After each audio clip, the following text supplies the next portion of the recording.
Hello and thank you for watching Creative Art Expressions with Sapphire C. In this video I'm going to show you how to do round 8. Yeah, round 8 of the fingerless glove beginner pattern.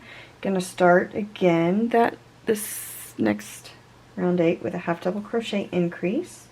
I'm going to take that out and mark it, and then do another half double crochet in there.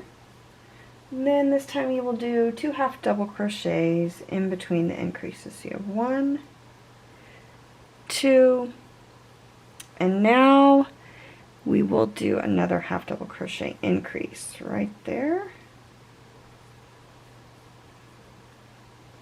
And you will follow it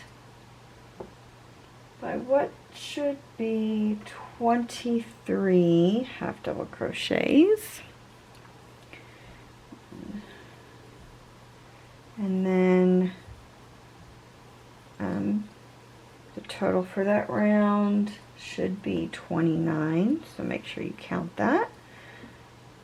And then I will come back in another video for the start of round 9.